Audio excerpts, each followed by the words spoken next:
Yo,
Bash, you been tripping on them hoes.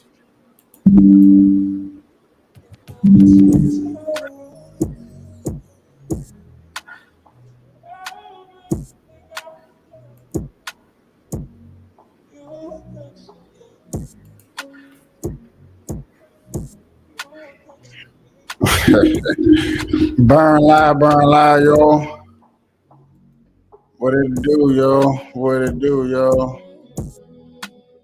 What's up, man? Burn live, yo. Merle Wankley keeping you connected. Hashtagging these red eyes, changing the viewers eye red. Keeping underage, smoking off social media. Killing myself for your entertainment. Sitting here with friends and family. Starting a cannabisation. Yeah, yeah, yeah, yeah, yeah, yeah, yeah, yeah, yeah. Hey, what up? What up? What up? What up? Hey, Justice. Hi, everybody. What's up, Facebook? What's up, YouTube? What's up, Twitter? I do have my Twitter page on here. How everybody doing? I appreciate everybody stopping through. Y'all know it's Monday. It's like my favorite work day ever.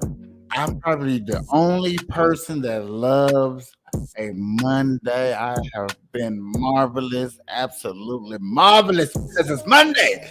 I get to bring them receipts. I get to talk about actual facts that's going on.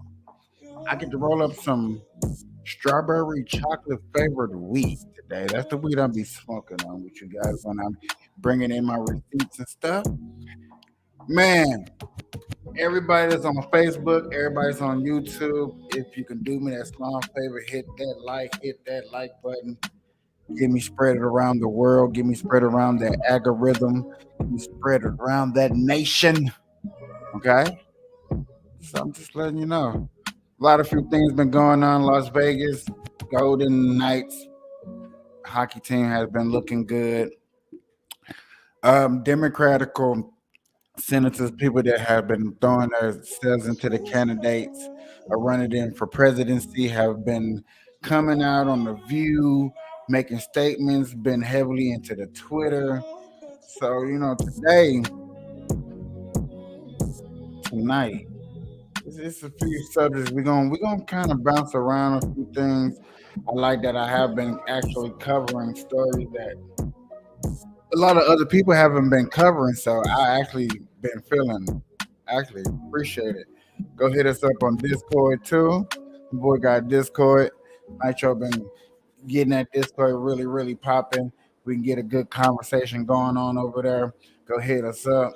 You know what I'm saying? Actually, we do be going live on the Discord after the show. We sit up in there for another hour, sit and talk and discuss things that's going on. So please head over there to the Discord.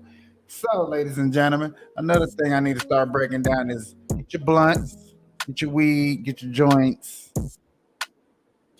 get your bongs. Justice, I know you like your bongs. You've been smoking bongs.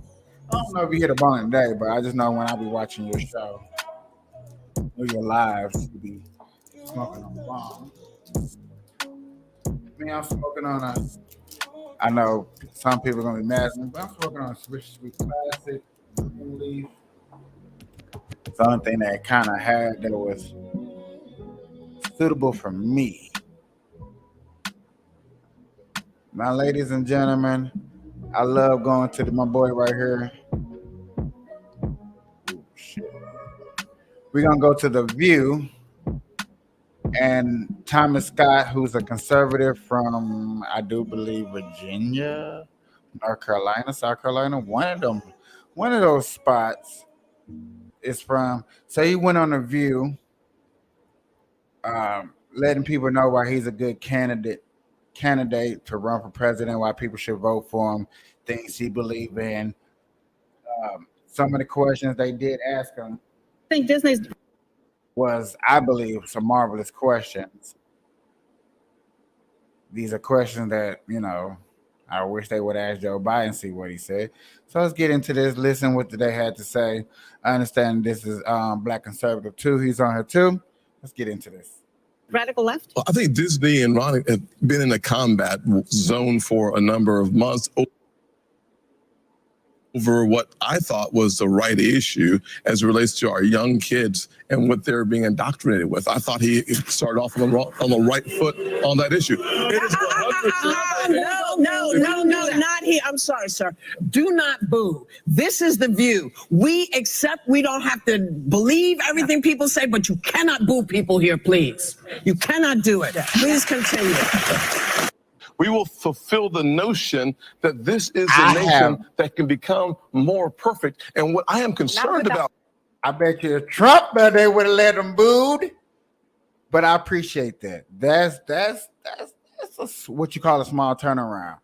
And that's also what you call kissing ass so you can get that paycheck, if you know what I mean. Fixing the structures and the systemic racism that is embedded in Well, the fact of the matter is that we don't have to agree. We don't have to agree on the fact that your definition of specific. Go up and tell him. Go tell him. Tell him from the mountain. We have to go to commercial. We'll come down.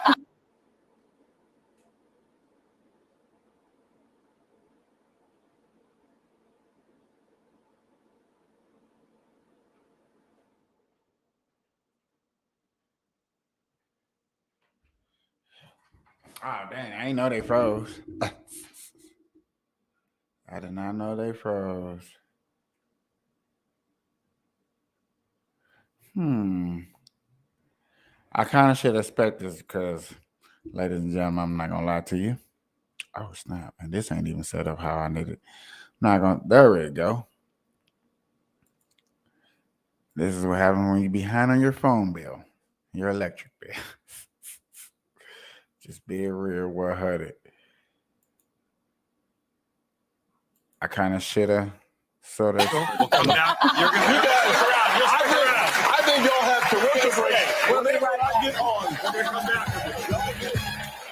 All right, guys. So we got to talk about the cackling hens on The View, who decided to host Tim Scott in the GOP primary. He's really actually running for vice president because that's the best thing that he can hope to get out of.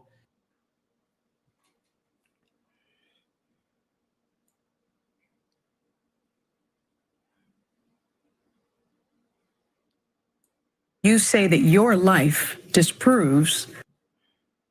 I'm gonna let that load up just a little bit. That's funny how he just said the only thing he's running for is vice president. I would not be running for vice president and throwing myself into the hat, wasting my own money just to become the vice president. I would wait till somebody elect me or nominated me to become vice president before I even think about becoming vice president. Leftist lies. And Yes. my question to you is, I'm the exception, right?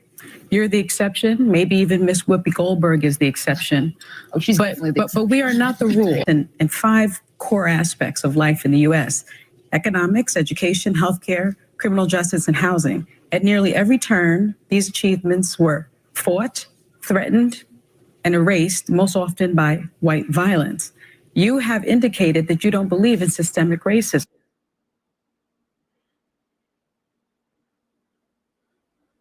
Why do it every time we get to the good part? They gonna do me like this, y'all. Lord have mercy. I don't know if we're gonna be able to watch this because simple fact, I should have paid my damn.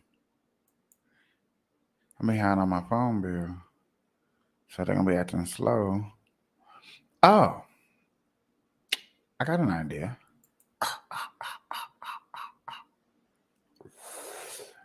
I got an idea. It's gonna be ghetto.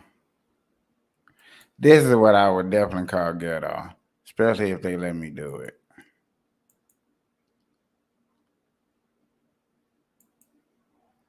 And I think they know what I'm trying to do, so they're not gonna let me do it. Point of that's an investment criteria for you. Well, behaviors are going to have to change, and this is one thing we're asking companies. You have to force behaviors, and at BlackRock we are forcing behaviors. 54% of the incoming class are women. We added 4 more points in terms of diverse employment this year, and what we are doing internally is if you don't achieve these levels of impact, your compensation could be impacted. Okay, We're doing the same thing. and so it's just you have to force behaviors, and if you don't force behaviors, whether it's gender or race or just any way you want to say the composition of your team, you're going to be impacted. And that's not recruiting, it is development, as Ken said. And ultimately, it's still going to take time, but I am just as much shocked as Ken is that we have not seen more opportunities, and we're going to have to force change. All right, guys. So we got to talk about. That's messed up how ghetto I gotta be. Y'all can't see that. That's so ghetto. I know y'all like, man, no, he didn't just put it to that little bitty ass screen so we can try to watch that video. Yes, I did.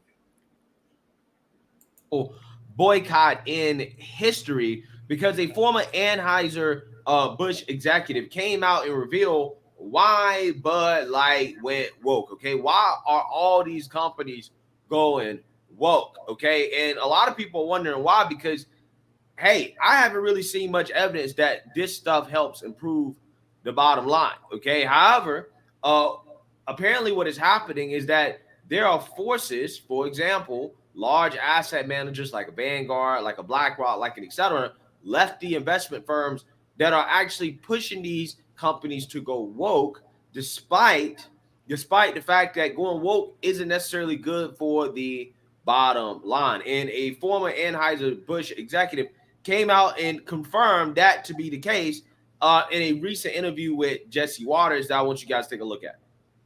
Let's bring in Anson Frericks. He's a former Anheuser-Busch executive and co-founder of Strive Asset Management. So how does this actually work? These guys are telling the truth? Jesse, thanks for having me this morning. I mean, here's how it works. It's pretty simple. You just have to follow the money. If you take a look at BlackRock, State Street, Vanguard, they manage $20 trillion worth of capital. But it's not their own money. This is the money of everyday citizens, firefighters, police officers, doctors who generally have their money either via 401ks or in a lot of cases, large pension funds. Large pension funds like the state of California, which manages the largest pension fund in the US, and the state of New York, and then European pension funds as well. And a lot of the politicians in those states, in California, for example, they recently have mandated those large pension funds that they divest from things like fossil fuels and oil and gas. And then when Bill de Blasio, mayor of New York, was there, did the same thing. But they also tell BlackRock, State Street, and Vanguard, if they're going to manage their money, they have to commit to things like ESG, diversity, equity, inclusion, and adopt firm-wide commitments that they therefore then force onto all the major companies in corporate America. So the governor of California, Gavin Newsom, says to a BlackRock, we're not going to send you our $100 billion state pension if you're going to invest in ExxonMobil. We're only going to send it to you guys if you guys are going to invest it in woke companies. And then that's what these places do. They invest it in these woke companies. They make them woker. And then everybody gets paid. You left Anheuser-Busch because of some of these shenanigans. What happened there? Oh, I left Anheuser-Busch, not necessarily because of Anheuser-Busch, but a lot of other companies. I was living in Atlanta, for example, during the 2021 time period, and you had the citizens of Georgia. They voted for representatives to make sure we could have election integrity laws. You have to have an ID to vote. And for that ID to vote, this seemed like it was pretty logical law. I was kind of surprised in Georgia didn't have it. But what was crazy to me was that after the fact, BlackRock came out and they said, we're against this law. We think this is bad for democracy. This is bad for society. And they basically then had companies like Coca-Cola, like Delta, and heck, even Major League Baseball. They canceled an all-star game over this. And when I was seeing this was bad for capital markets because instead of these companies just delivering soft drinks or heck, doing Major League Baseball, they're getting involved in these political issues. That's bad for these companies because they're alienating a lot of their customers, as we're seeing right now with firms like Anheuser-Busch. But frankly, it's bad for democracy. It's bad as well. Citizens should be able to decide these things through free and fair elections, not necessarily with a small group of asset managers and CEOs that are telling individuals how to live their lives. Yeah, I remember when the left used to hate Wall Street, and now they love Wall Street because Wall Street's woke just like they are. Yeah, so you seen that, you heard that. I hope you guys kind of understand what's going on there, okay? In some of these lefty states, like, for example, California or New York, you may have the governor or the lefty politicians there basically tell asset managers like Vanguard, like State Street, like BlackRock, hey, we're not going to let you manage our multi-$100 million pensions because you invest in companies that we don't like, okay? And therefore, these asset managers are pressured to, I guess, create other funds, like, for example, ESG funds for pension funds to be invested into. Okay, and that basically incentivizes companies to go woke, to try to improve their ESG because they may get more capital investment because they're woke, right? The more woke they get, the more likely they are, or the easier it is for them to be a part of some ESG fund, which means that they're going to get an influx of capital. That influx of capital is going to elevate the share price, and the shareholders, the CEO, they all benefit, right? Y'all see how get off have to be today. Ooh, shit. Damn. The CEO. It's gonna be a doozy. It's gonna be a doozy. I wonder, can we watch? Do you support the sexualization of kids through pride propaganda by corporate? Is there something that we can help you? This sort of behavior does not accomplish anything. If you don't like what Target is doing with their Pride collection, then you probably shouldn't go and shop at Target. And you especially shouldn't go and harass employees who are just trying to do their jobs. The dude even goes as far as to say he's going to buy the shirt just so he can burn it. So you're going to give a corporation that you don't approve of money so that you can destroy one of their products? Make it make sense. I don't support Target's Pride collection, and it's not because of religion, because I'm personally not religious. I don't support it because I feel like it's pandering. I feel like we're hyper-focused on sexuality, and I feel like we shouldn't be having these conversations with children. And putting this on kids' t-shirts and kids' clothing does imply that these are conversations that little kids need to be having. But am I going to go harass a random Target employee because I feel that way? No, I'm just not going to shop at Target. And if you really wanted to make a statement, you should go to the people at Target who are Listen up, I have one rule. If you don't wish to be here, don't come. Dude, what does that mean? It's not dude, it's Mr. Barf. The S is silent. You're fucking gay. Marcus, shut up. No, you shut up, you dyke bitch. Hey, Marcus.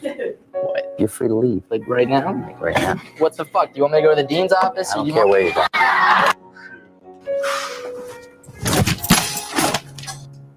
Anything else? Better back the fuck up before I fucking rock your shit.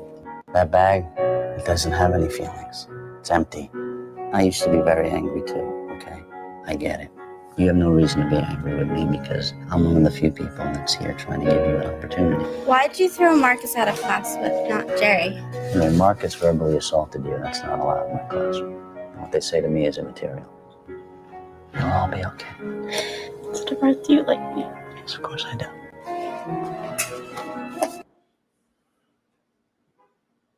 Don't y'all wish? I wish every teacher was like that. Yeah, if every teacher was like lovable and caring and adorable, like we would be okay. We would. That was funny. That was what's the word I'm looking for? Heartfelt. I think heartfelting. Heart feeling. I don't know. Here are some trademarks that brands and celebrities tried to get, but they were rejected. Cardi B tried to own Oak, but the patent office threw it out. They said, drag queens already use this. Snooki was denied the trademark to her own name because they thought it was too similar to Snooki, this underwater cat. Cheerios tried to own this color of yellow. They said it was too broad. And Subway tried to own the word footlong. Same thing, too broad. In 2005, a French perfume company tried to trademark the smell of strawberries. And the trademark office was like, no, like what even is that smell? In 2016, the Fine Brothers filed a trademark for the word react, so no one else could use it in reaction videos. And people were so furious, they withdrew the application. Charlie Sheen has had 22 phrases rejected by the trademark office, including Tiger Blood. Kylie Jenner has filed for a lot of trademarks, but the one she still can't get is her own name, Kylie. This one's copyright and not trademark, but the creator of the Carlton saw that Fortnite was doing his dance, so he filed for it. And the copyright office said 3 dance steps is not choreography. Don't tell TikTok. Here are some trademarks that brands and celebrities tried to get, but they were rejected. The Hunchback of Notre Dame is one of Disney's darkest animated movies, but the story it was based on is straight up depressing. For starters, we get more details about Quasimodo's condition and learn that he's blind in one eye due to a wart growing over it, has red sores all over his face, a hump growing out of his back and chest, and he's almost completely deaf from ringing the church bells. Just like in the movie, he falls in love with a gypsy named Esmeralda after she rescues him from a public beatdown, but her heart is also pursued by Quasimodo's caretaker Frollo and Captain Phoebus. This love triangle falls apart a bit differently in the book, though. Out of jealousy, Frollo tries to murder Captain Phoebus and then frames Esmeralda for it. Phoebus survives, but Esmeralda is still sentenced to death, which ultimately leads to her being hanged in front of the church, to the horror of the hunchback. Heartbroken and enraged, Quasimodo throws Frollo off the church balcony and then disappears from the public eye forever. Then, years later, I'm gonna shove that cab driver. The idea of a utopian society where everybody owns nothing and is tickled shitless to work for the betterment of everybody has been tried. has been tried so many times. And the problem with it is people soon figure out that some people work pretty hard at that. And then some people figure out that it's going to get done no matter what they do, so they don't do anything. Yeah.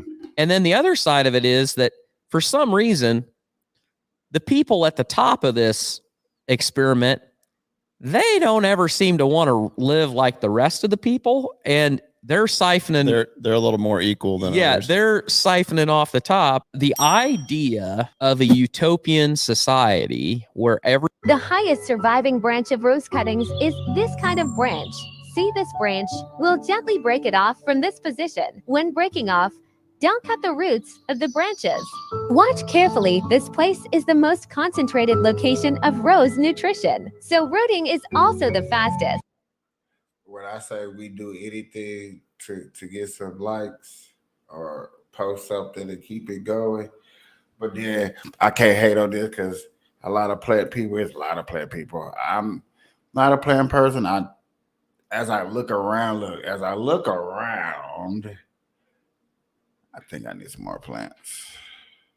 In what was supposed to be a routine surgery, a St. Louis man says it was anything but. He was awake he's during filing a lawsuit surgery. against Washington University Why and the did that people happen in in charge my of making hometown? sure he didn't feel a thing. Chris Nagus from our sister station in St. Louis. Watch this. It was like torture, you know? For Matt Caswell, the memories of his surgery at St. Charles County Hospital remain fresh. I need to get out of here. I need to get out of here.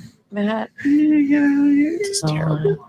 Caswell says he was scared and in pain after undergoing surgery for a hernia. And I remember them, strapping me down. Caswell says the surgery was anything but routine. He was expecting to drift off into unconsciousness under general anesthesia. But Caswell says that didn't happen. I just remember the mask getting put on my face. I knew I was in trouble when I felt the cold iodine hit my belly, and they were. In what was supposed to be a routine surgery, a St. Louis man.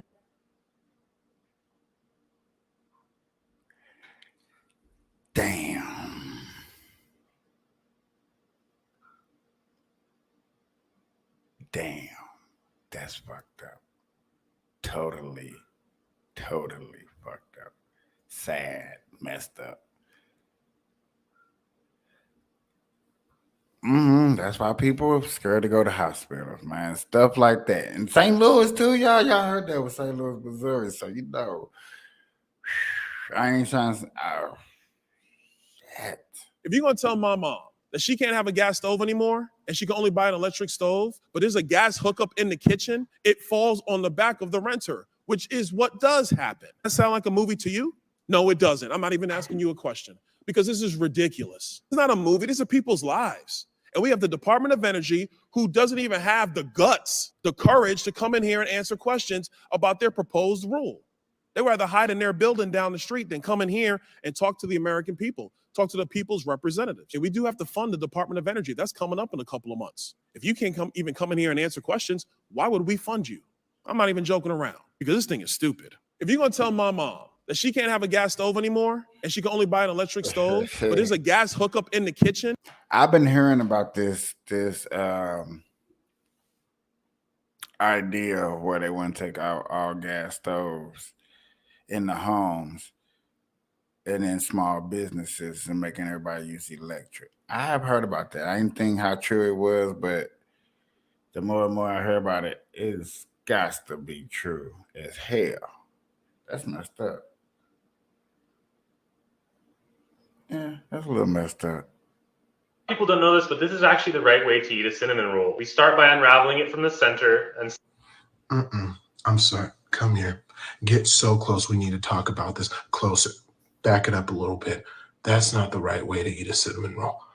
I'm sorry. The middle is not to be eaten first. It is to be eaten last. Not only do I know how to eat a cinnamon roll, I know how to bake one even better, and I'll show you. Okay, so first there's going to be regular cinnamon rolls like at the store. And then when you lay them out to cook, you're going to put heavy whipping cream in between the spaces of the cinnamon rolls before you put them in the oven. So putting the heavy whipping cream in between the spaces will actually make the cinnamon rolls just like the Cinnabon ones that you get like at the mall. So as you can see, the heavy whipping cream makes the cinnamon rolls way bigger, and I'll show you how to properly eat it. You're supposed to eat the outside first. The middle is always the reward. Look what happens when you eat the middle first. Look at this. Does that even look right to you? That doesn't work. It's not right. I'm sorry. People don't know this, but this is actually the right way to eat a cinnamon roll. We start by unraveling it from the center and... I'm sorry. My name is Miss Darling. Have you ever wanted... My name is Miss Darling, and I'm going to be a new teacher in social studies. Oh, would you wait for me a couple of minutes? I'll be right back.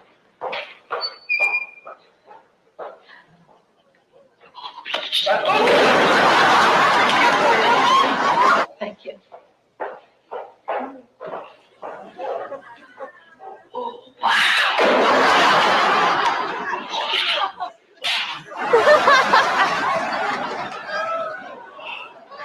Holy man.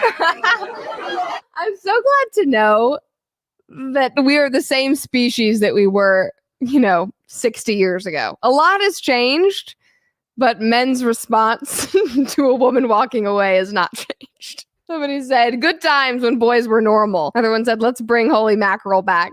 Somebody else said, what's her at? Wonder what she's up to these days in the nursing home. But she still looks hot. My name is Miss Darling, and I'm going to be a new teacher in social studies. Have you ever wondered why DreamWorks make 3D animated movies and not 2D animated movies?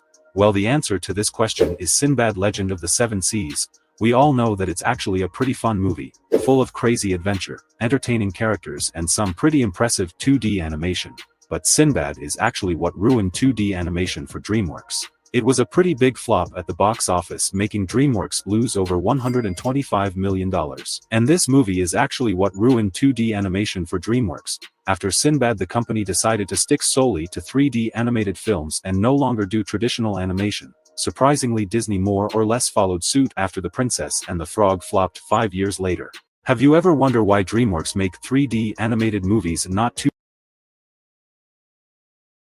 A hotel in New York City abruptly decided that it was going to take a bunch of illegal immigrants that had been bussed up to New York City. But that meant that they were going to have to cancel all the rooms that were booked for a paying customer, and it was a newlywed couple. A Florida-based couple booked a block of rooms for 30 people at a hotel in New York City, and then learned their reservation had just been tossed to the side when a bunch of illegal immigrants needed housing. And this is a trend in New York City as well. Apparently 20 military veterans who were living in these hotels were being forced to go find other living accommodations because the illegal migrants needed it more than our military veterans. It's just intersectional politics running its course in New York City. Of course, we have to first appease the illegal immigrants in the hotel that is apparently a business. And then the homeless veterans come second because, yeah, sure, they served our country, but they're not illegal immigrants. And then the paying customers, because screw you. I know you spent your hard-earned money on this, but we don't care about your wedding. Sounds like New York to me. A hotel in New York City abruptly decided that it was going to take a bunch of illegal immigrants.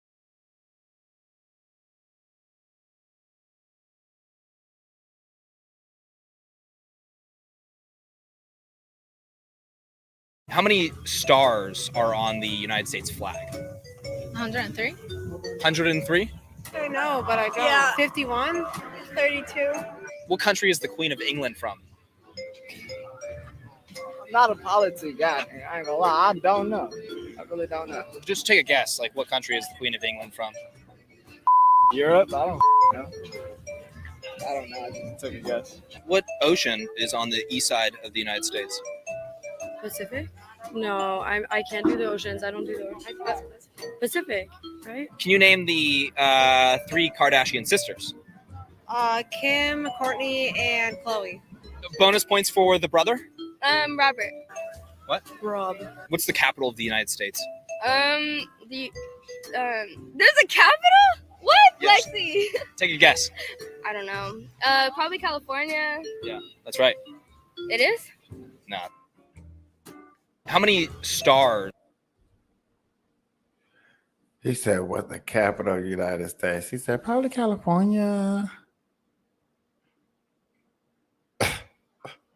Images that will make you feel uneasy. This is an abandoned hospital that had a single visitor last night. This man ripped up his carpet to find this satanic pattern on the floorboard. This is a 650,000 square foot brand new Amazon facility, and there's fog in the background. This is a train track in Chicago that carries over 34,000 passengers a day. As you can see, it looks like it's gonna break at any moment. This is a genetically mutated chick. It has 4 legs instead of 2. This is a nuclear waste sign that was meant to be read years in the future. It reads, "This is not a place of honor. Nothing valued is here." The more that you look at this photo, the scarier it gets. The snow used in The Wizard of Oz was actually 100% asbestos, which is a cancer-causing substance that can make you extremely sick. Images that will make you feel uneasy. This is an abandoned hospital that had a single visitor last night. This man ripped up his carpet to find it. I'm finna go back to the one where he says if you stare at the picture, it gets weirder and weirder. I started staring just to see. This satanic pattern on the floorboard. This is a 650,000 square foot brand new Amazon facility, and there's fog in the background. This is a train track in Chicago that carries over 34,000. See how big that damn hole is? Damn. Passengers a day. As you can see, it looks like it's gonna break at any moment. This is a genetically mutated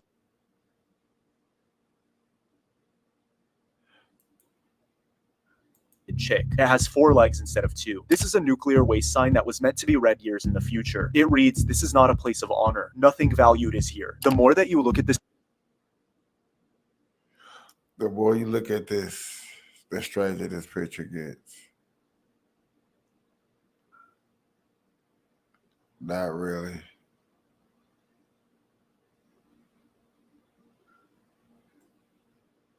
Not really. this photo, the scarier it gets. The snow used in The Wizard of Oz was actually 100% asbestos, which is a cancer-causing substance that can make you extremely sick. Images that will make you feel uneasy. This is an abandoned. There was a father that posted a photo of their child in the bathtub where you couldn't see everything, but you could see enough. And it said on the top of it, they have no idea what's going to happen to them tonight. And then underneath there was comments with other people saying what they were going to do to this person's child. Oh my God. And at this point, remember, I have access to their server and they don't know it. So after I spoke to my attorney, who told me, hey, you did break federal law. You know, like, if you report this, you're risking going to prison. But I was just thinking to myself, if I bring this to trial, what jury is going to convict me? I mean, I just don't think, guilty or not, I'm willing to take my chances. Since he was a guy trying to run for Congress. Spoke to over 10 news stations. I have some of the calls recorded with them. Everybody was interested in this story. They thought it was amazing. As soon as it got to legal, not one of them posted this story. 6 months later, I'm reading the news online. I see Nathaniel Larson arrested at an airport at a layover with a 12-year-old girl that he kidnapped and raped. And they were fully aware of what he was doing. They're fully aware of the 3,000 other people that I caught on the website with their IP addresses, their emails, their chat history. A case on a golden platter for any district attorney. They're just letting this slide. And nothing happened. They didn't even bring up his websites in the news article. There was a father that posted a photo of their child in the bathtub where you couldn't see everything, but you could see enough. And it said on the top of it, they have no idea what's going to happen to them tonight. And then underneath there was comments with other people saying what they were going to do to this person's child. Oh my God. And at this point, remember, I have access to their server and they don't know it.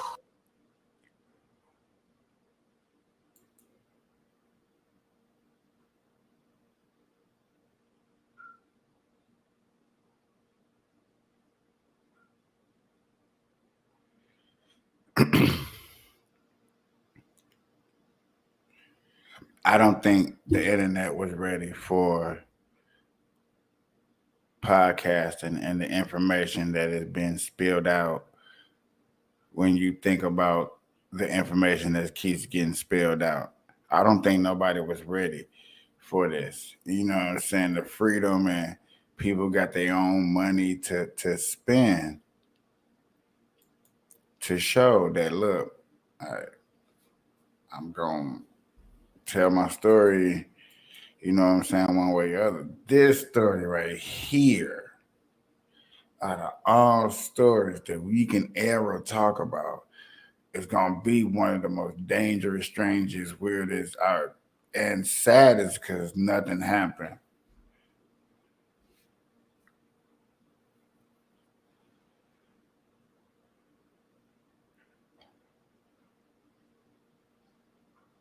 The fact that they knew about it is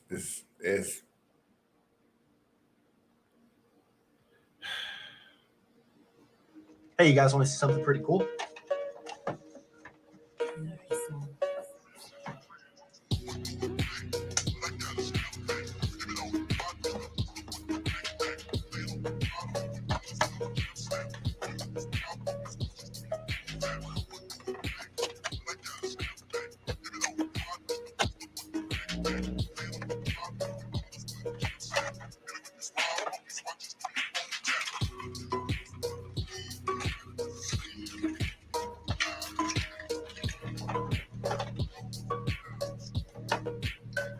I can put on both arms to my Iron Man suit now, completely by myself, with these really awesome auto retracting keychain lanyards.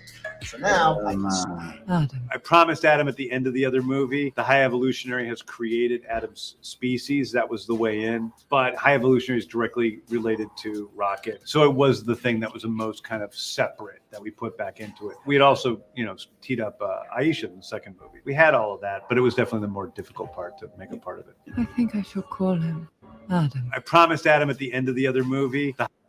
Oh, this would be a good crazy hair day. No! Did you learn this? Why do my hair look like that? What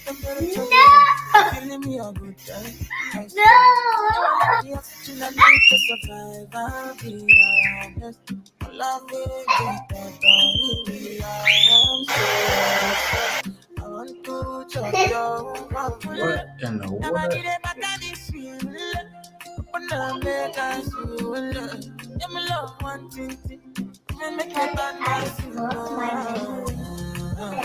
Now I can do it.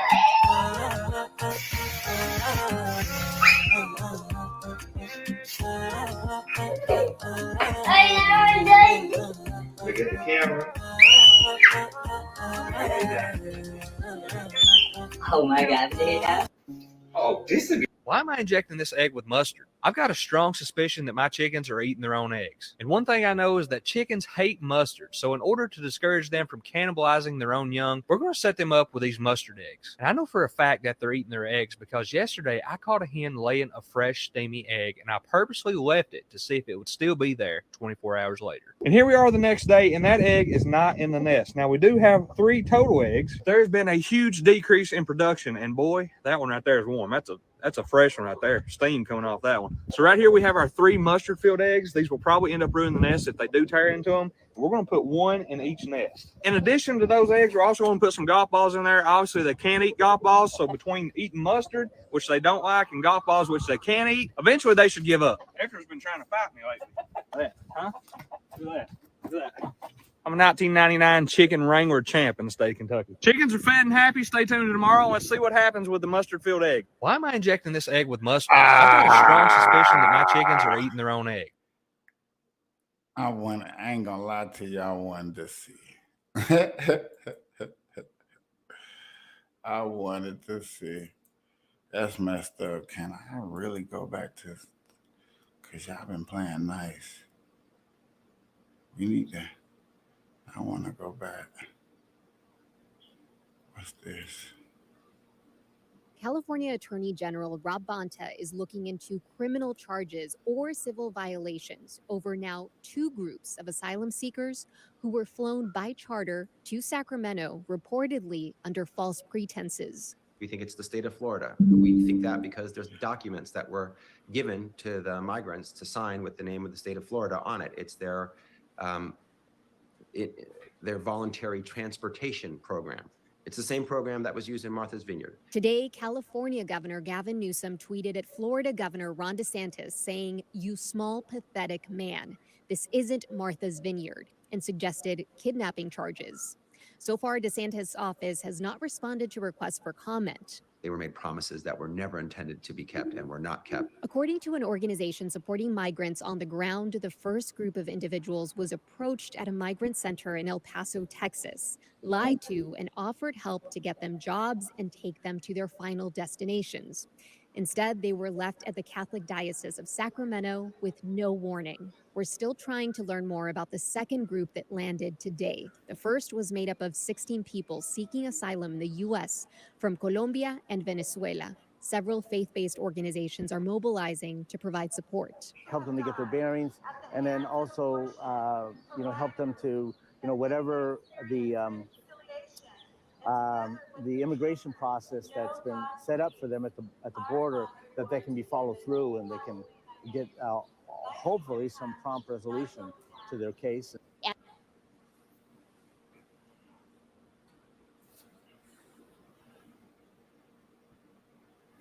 Okay.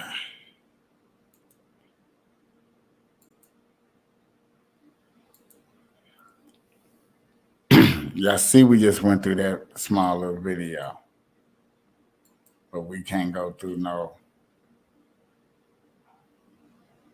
Y'all see what's going on, man.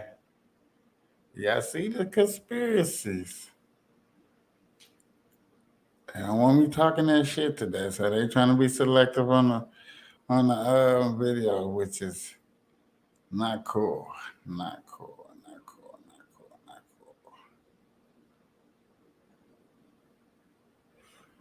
Now, I don't know what I want to watch. Well, yes, I do. Yes, I do.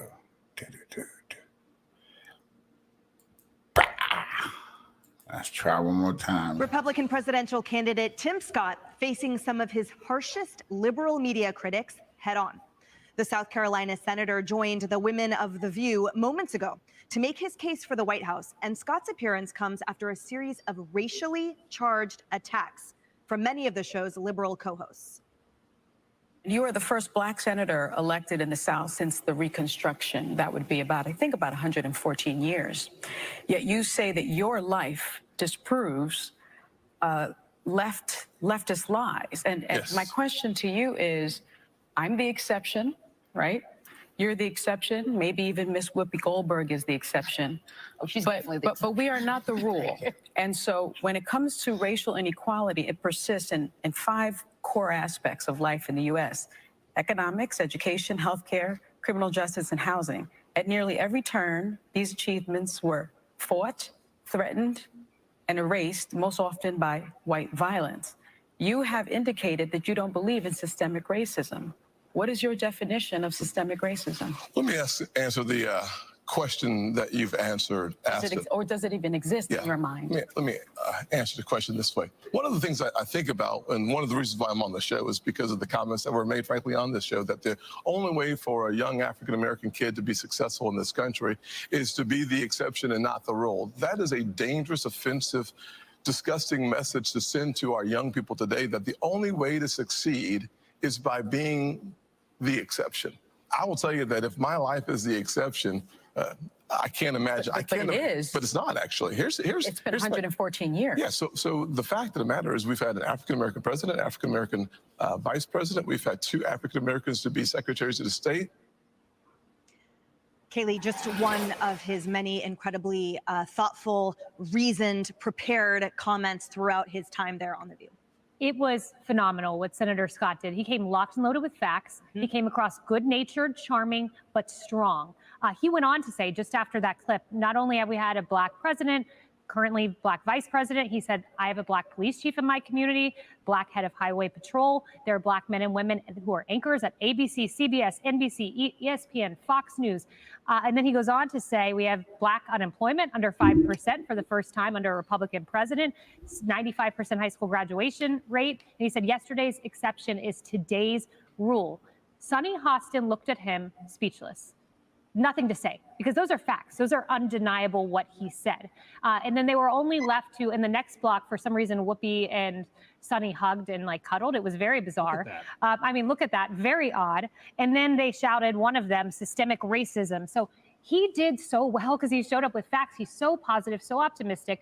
But the women of The View, they continued to lie about Ron DeSantis. Anna Navarro said that he doesn't want to teach Black history, which another host on that show has had to apologize before because it's an outright lie. So they may have a defamation issue on their hands there. And not only that, another host said Ron DeSantis isn't conservative. I don't know what they drink over at The View, but it's something imaginary. Tim Scott trying to run for president, y'all. I did start following him on Twitter. I got to start looking at my Twitter account just a tad bit more.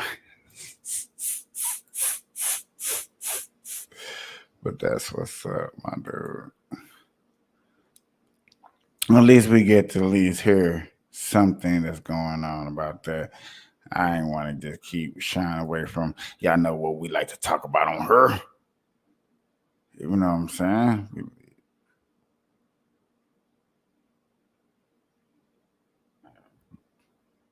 Interesting. New at 5, an apparent follow-home robbery attempt in Fullerton captured on security camera and the rear view camera of the victim's Tesla. That victim able to fight off the suspects. Eyewitness News talked to his son, and our Sid Garcia is live in Fullerton with details on the investigation. Sid. Investigators are wondering if the 3 guys who attacked the man here in Fullerton yesterday could also be the same crew that attacked another gentleman in Rowland Heights, which is about 15 minutes from here. The LA County Sheriff's Department's Walnut Station and Fullerton PD, well, they're comparing notes. It's your card.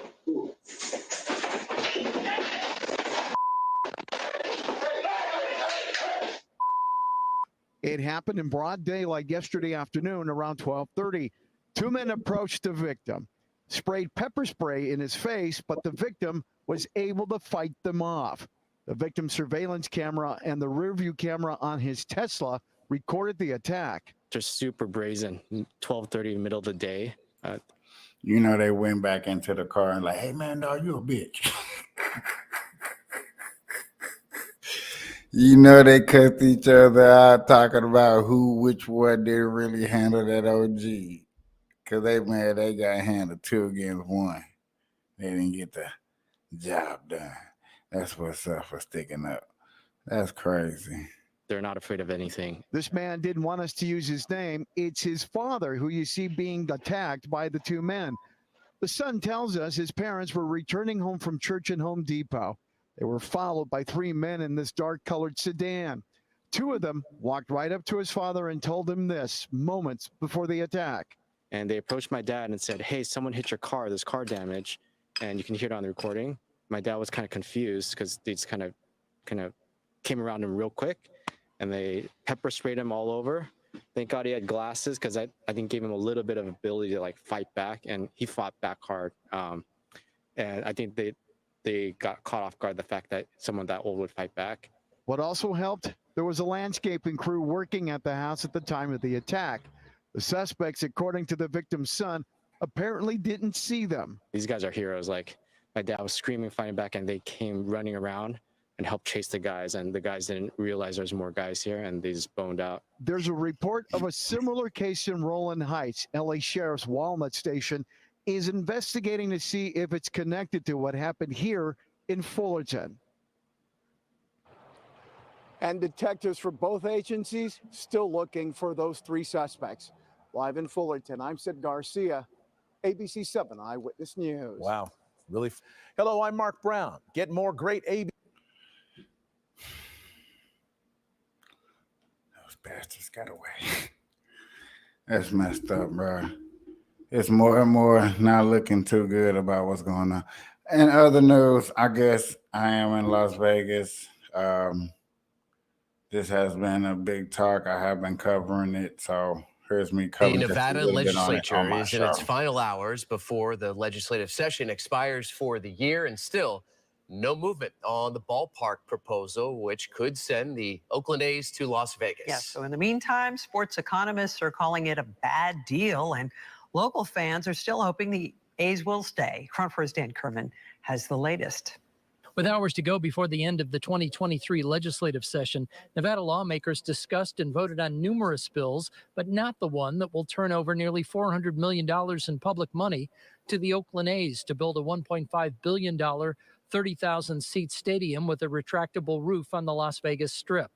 Everything about this deal from the A's ownership standpoint looks like it's been extremely poorly executed. When someone tells you you got to make a deal and you got to make it fast and they don't want to show you all the details, it's not a good deal. While Nevada's governor and lawmakers have said it's a great deal for Nevada, sports economists say just the opposite. The person who's going to benefit is the team owner. That's the person who's going to be selling the tickets, selling the luxury suites. And the people who are going to the stadium are typically wealthier people who have money to spend and they benefit from it. And that's going to flow largely to the owners. It's not going to flow to taxpayers, particularly the general taxpayer who aren't going to a lot of A's games. And Nevada residents seem to agree. A public opinion poll on the Nevada legislature site finds of the more than 3,000 people who have voted, 71% oppose the A's stadium deal. No one in Las Vegas needs to bend over to accommodate them because, again, at this point, the A's need Las Vegas a lot more than Las Vegas needs the A's. Also opposed to the deal, the Oakland 68s, the diehard group of A's fans who want the team to stay in Oakland, but want A's owner John Fisher to go. This ownership group, just they suck. And we need somebody in here who actually wants to invest in the team and be a part of this community and actually grow the team, not just sit on what they have because they know that the team value has skyrocketed just by virtue of being associated with Major League Baseball. Just over the last few weeks, they've raised over $25,000 to print up these Sell t-shirts.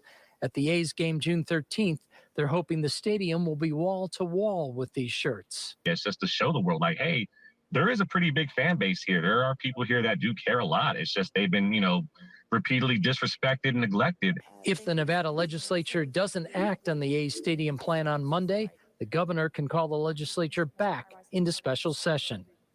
Dan Kerman, KRON 4 News. So,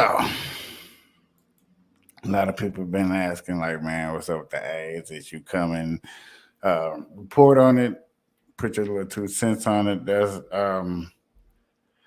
I want the team, but I don't want to pay for it. we didn't play for the Golden Knights when they came. You know, I think that's a little bit more what Vegas is looking for as the people that was here. Oh, this is not the whole interview. I was supposed to actually do the Andrew Tate interview. That was supposed to be my special. That's what I was supposed to have done. But I don't know. It was really boring. The quality of it was bad. No bullshit.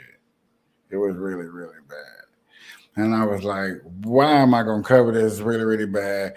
Then it was really, really disrespectful to where he had to come out and make a whole speech about what his demands are for the next time that you see him because of who he is. After that, I was like, well, yeah, that interview just went out the door. It just went out the door.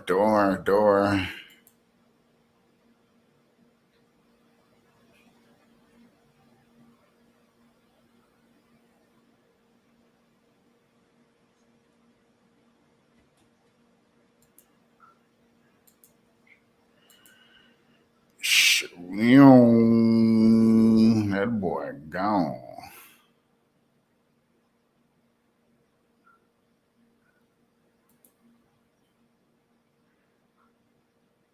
Out of here.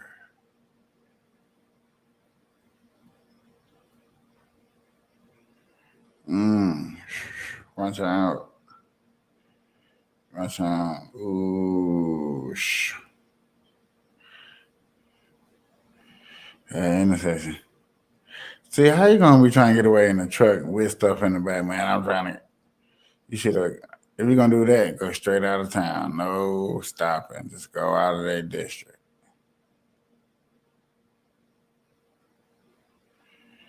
Don't drive around in circles wasting gas. Yeah, I know that's what's gonna happen. He's gonna go around in circles wasting gas. But they like, how he going 80? He ain't going real fast, niggas. I know people that go faster than that on the main street. Just cruising. Oh yeah, he just waiting on them to get his bail money before he pull over and then get locked up. Be like, yeah, man, I got my bail money, nigga. Yeah, I can take me in now. Look at that, slowing down.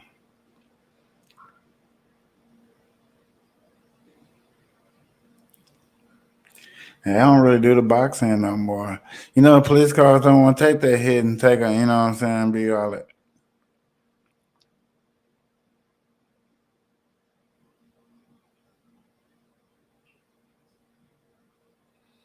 Yeah. That was kind of boring with no sound. What's this? Natural gas tank. What? We are starting with a new video just into our newsroom tonight. It shows the moment a gas tank explodes in Channelview this afternoon, sending the tank flying into the air. And it landed right onto a family's home nearby, causing some serious damage. And investigators say it's a miracle no one was seriously hurt. Maria Aguilera is inside that family's home in Channelview tonight with the wild story. Maria. This is where that natural gas tank landed, collapsing the roof more than 900 feet from where it launched, damaging 2 homes. This is the moment a homeowner seen in this surveillance video cut into a natural gas cylinder. Like a little whistle, and then out of nowhere it was like boom. His son, Antonio Medrano, was inside the home. He says it felt like an explosion. It's crazy. It's crazy. I thank God, to be honest, because I could have killed me. My roof is all falling apart, my wall. Harris County Fire Marshal's office says it happened around 2:30 p.m. and it was not an explosion. It was a catastrophic and sudden release of a compressed natural gas cylinder. Officials say the homeowner was cleaning the yard and cut into the cylinder with a saw, releasing the pressure from inside, destroying part of the home where 5 people lived. Well, I'm just glad that we're good. Like we don't really care about the house. It's just something we could get it back. So I'm just good that we're good. The gas cylinder launching into the air, flying more than 900 feet before crash landing into another home, leaving a large hole on the ceiling and floor of the living room. Jose Ortiz, the homeowner, says he wasn't home, but his family and kids were on the porch when the tank came crashing down. He says, thankfully, none of them got hurt. Frustrated, he says, and scared, knowing you're not safe in your own home. Now Ortiz says he's getting help from his neighbors to get it fixed. And Medrano says his family will stay with his sister for now, leaning on their faith. It's all up to God, we're putting it in his hands. Everyone tonight thankful there were no serious injuries. In Channel View, Maria Aguilera, KHOU 11 News. My. It was a close one. Dog, that's too doggone close, man. That's too damn scary. I'm super thank God I wasn't part of that, man. I don't know if I can handle this. Whoosh. I can't even imagine. I don't want to imagine. I ain't trying to imagine. I'm never going to imagine. No crap like that. The stark realities of a potential second term for President Biden now coming into clearer focus. Biden's 2 stumbles last week have even many Democrats worried that he may not be fit to lead a 2024 presidential ticket. Nonetheless, many would still rather have him as leader of the free world if the alternative is his vice president and expected running mate, Kamala Harris. New York Post opinion writer Michael Goodwin warning that Vice President Harris is just one Biden fall away from the Oval. Voters, at least many of them, share that very same concern. Look at this, a new poll out of Monmouth showing the VP's approval rating at a terrible 37%, worse than Biden's in a lot of these numbers. Harris has repeatedly demonstrated why her numbers are where they are, because she's become, over the course of these last few years, something of a master of a word salad. Watch this. You need to get to go and need to be able to get where you need to go. The significance of the passage of time, right? The significance of the passage of time. So when you think about it, there is great significance to the passage of time. Who doesn't love a yellow school bus, right? Can you raise your hand if you love a yellow school bus, right? During Women's History Month, we celebrate and we honor the women who made history throughout history. So well said, as always, Madam Vice President. And it always sounds like she's talking to 3-year-olds. And often she is talking to like very accomplished adults, as a matter of fact. So, Tom, I want to start with you because you play President Biden on Gutfeld. That's right. So you're an expert here. This is a bit of a Kamala conundrum, if you will, a Democratic dilemma of their own making. This is their ticket that they went with last time as kind of this bridge type team to try to beat Donald Trump. They did so successfully. Yeah. And now they're sort of stuck. They are stuck. Nobody could have seen this coming because we knew that voters didn't really like Kamala Harris too much. She never really had much support, and she attacked Joe Biden, and then he made her his vice president, and then she came into office. We thought, well, she'll grow into the role. She's gotten worse. She has gotten worse. Originally, she talked to children like she was talking to children. Then she started talking to adults the way that she talks to children. So I don't know what she's doing, but I don't know that her presidency would be much different from Joe Biden's. It's generally just generic Democrat principles. Joe Biden doesn't really have any personality anymore. He's not the person he was when he was a senator, right? He's just the president now of the new left-wing Democratic Party. I think she would be the same. So policy-wise, I don't see much of a difference. But she is, Anita, unpopular. That's not just my opinion. The numbers really bear that out. And I think Republicans are going to start, we've heard it from some of them already, making quite explicit the specter of a Harris presidency if Joe Biden couldn't continue and serve out 2 terms. That seems like potentially a potent attack. Yeah, well, she is unpopular. She has been unpopular, as Tom mentioned, for a long time. She never actually made it to the first contest, the Iowa caucus. She had to drop out of the primaries before getting to the first most important contest. And yeah, she, unfortunately for her, has provided a lot of examples for Republicans to exploit, right? But you know, you mentioned. I mean, we all know, people that watch this show, we all know that. Ain't no new details. If there ain't no new details to help us out on that, yep. Ivan, thank you. Now to a story you'll see only on CBS News Miami. Dramatic new surveillance video shows the moment an off-duty Miami police officer stopped an attack on a homeless man. Tonight, police say it was a matter of being in the right place at the right time. CBS News Miami's Peter Dench spoke to police about this and has a story. Miami police tell us the detective may have stopped the victim from being seriously injured. He was working an off-duty detail and heard the victim's cries for help. We hear people say sometimes, like, you know, see something happen and they go, I wish I was a cop, or I wish there was a cop around. Well, in this case, there was a cop around. Surveillance tape captures some dramatic images just after 9 Thursday morning.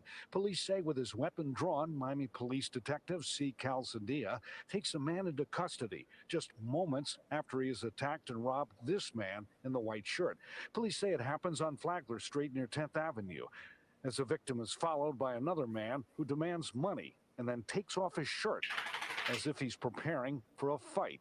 He actually goes into his pockets. He goes into both pockets, takes out $6, a Social Security card, and just some business cards that the victim had in his pockets. The officer hears the victim saying, police, police, police. Looks back and sees the guy, and he thinks that he's being stabbed. So Detective Calzadilla has to move quickly. So the officer comes out with his hand, with his gun in the hand, tells the guy, the suspect, get on the ground. Once he realizes that the suspect is not armed, he switches from his firearm to the taser, orders him down. The suspect complies and is arrested on scene. This is a perfect example of being at the right place at the right time. And this officer was commended for doing this. Police say 35-year-old Carlos Rebello was charged with strong-arm robbery. They say both Rebello and the victim, a good cop, are homeless. All he had was $6. We're talking about a person that is homeless, and he's taking the $6 that is probably all he has for the week. We're seeing a homeless attacking a homeless, robbing a homeless. It's incomprehensible why do that? I caught up with Calzadilla, who's a robbery detective and works the off-duty detail once a week. He told me he's 46 and has been with Miami Police for 9 years. He also said he was glad he was here and could help the person who was being attacked. In Miami, Peter Dench, CBS News, Miami.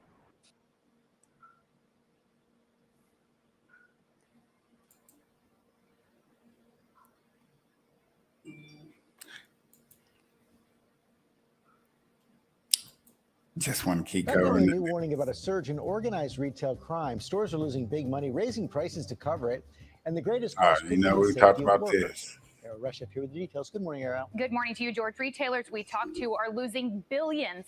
Big money, raising prices to cover it. And the greatest cost could be to the Look at this same motherfucker. workers. Ariel Rush up here with the details. Good morning, Ariel. Good morning to you, George. Retailers we talked to are losing billions of dollars to organized retail crime. And We talked about that yesterday. No, the day before yesterday. Tonight, tension mounting between the U.S. and China after another close call, this time in the Taiwan Strait. They want us to stop flying and sailing and operating in support of international law. Not going to happen. The Defense Department releasing this video showing a Chinese warship nearly colliding with an American destroyer, coming within 150 yards of it, forcing the ship to slow down to avoid a crash. The encounter happened Saturday during a joint military drill with the Canadian frigate. But it was in Singapore where the incident boiled over, with U.S. Defense Secretary Lloyd Austin and China's Minister of Defense Li Shangfu at the same security conference and traded barbs over provocation. Secretary Austin accused the People's Liberation Army, or PLA, of being unsafe. Accidents can happen that could cause things to spiral out of control. Lee telling the U.S. the best way to avoid problems here is to, quote, mind your own business. As the PLA modernizes and as it expands, it's able to conduct more intercepts so they become more normal. It's happening more often. Just last week over the South China Sea, a Chinese fighter jet flew across the nose of an American surveillance plane. And earlier this year, NBC News was on board a U.S. Navy aircraft when it was intercepted by a Chinese jet that flew 500 feet off the wing for over an hour. U.S.-China relations have hit new lows since the U.S. shot down that Chinese balloon earlier this year. China says these encounters are justified to protect its sovereignty in what is a deepening rivalry with the U.S. in Asia. Thanks for watching our YouTube channel. Follow today's top stories and breaking news by downloading the... Yeah, I don't like how they playing games like that. I don't like how they messing around with the messing around with the messing around. More now on the breaking news in the Washington, D.C. region. F-16 fighter jets scrambled shortly before a small plane crashed in Virginia. The aircraft created a sonic boom that a large number of people heard. Here's a look from one person's security camera.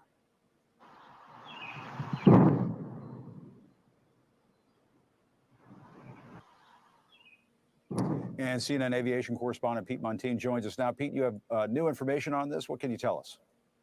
We're just getting a statement now, Jim, from NORAD, and I want to read it to you. This is from CNN's Haley Britsky from Tyndall Air Force Base in Florida. NORAD says F-16 fighter aircraft responded to an unresponsive Cessna Citation jet. That is a very large business jet, seats between 7 and 11 people. This happened earlier today in Northern Virginia. NORAD aircraft, this statement says, were authorized to travel at supersonic speeds, which would explain the sonic boom that was heard far and wide from Annapolis, Maryland to Leesburg, Virginia, all the way down to Manassas and Quantico. NORAD says in this statement, during this event, the NORAD aircraft also used flares, which may have been visible to the public in an attempt to draw attention to the pilot. Flares were deployed with the highest regard for safety of the intercepted aircraft and people on the ground. The plane was intercepted around 3:20 Eastern time today, and the pilot was unresponsive, subsequently crashed near the George Washington National Forest in Virginia. I'm also hearing from a source familiar with this investigation that 4 people were on board this airplane. Pilot unresponsive. The plane overshot its initial destination in New York by about 315 miles. You can see the track there on flight tracking site FlightAware. The plane took off from Tennessee and then went northeast bound over Northern Virginia, over the eastern shore of Maryland, Delaware, southern New Jersey, and then turned inbound for Long Island there. Then proceeded to fly southwest bound and through the layer and layer and layer of restricted airspace around Washington, D.C. It's known as the Flight Restricted Zone and the Special Flight Rules area. That apparently is what triggered this intercept. To me right now, I can tell you as a pilot and a flight instructor, this sounds like the Payne Stewart incident you may remember back in the 90s when the pro golfer was on board his Learjet and that airplane had a sudden loss of cabin pressurization. The crew, as well as the passengers on board, passed out because of the high altitude air outside, not breathable inside. Therefore, fighter jets were scrambled in a similar incident to try and intercept that airplane. Ultimately, that plane crashed. So we know, at least from the Virginia State Police, that they are still searching for the wreckage here in a very rural area of Virginia. But the latest information from NORAD is that the pilot was unresponsive and that fighter jets were scrambled and they were okayed to go supersonic. So all of the things are lining up here. It was not just a sonic boom that we heard, not just a military pilot who eked through the sound barrier by accident. This was something that was intentional, and they were trying to get to this airplane with the pilot who was not responding. So it does not seem, at least right now, that this was something that was intentional, not like something it was a terroristic act. Woo! That's why all I was wanting him to see. Where the pilot was not responding, and they had to send fighter jets because to he was rule going out some on and on possibilities. and on. Yeah, I was trying. Yeah, and Pete, to see where we was if going. we can, I don't know if we can show that graphic one more time for our viewers because I think that was very helpful. Earlier in this hour, we were talking about whether or not the plane just took off from northeast tip of Tennessee and then crashed in the mountains of Virginia. that can underline why it was so alarming for military officials, U.S. Air Force officials, for that plane to go all the way up to Long Island and then turn around and come back down. That's very strange. That's very. You know, military trying something new. Trying something new. That's what happens when they try something new. You know, they always get a little mess up. Gotta tell a little story how it is. Whatever. Yeah, I'm not gonna hold y'all on here too late. Hope y'all feel great. Good morning, good afternoon, whatever time y'all like this. This is the end of the show. Y'all stay to the end. Please hit that like button, hit that subscribe.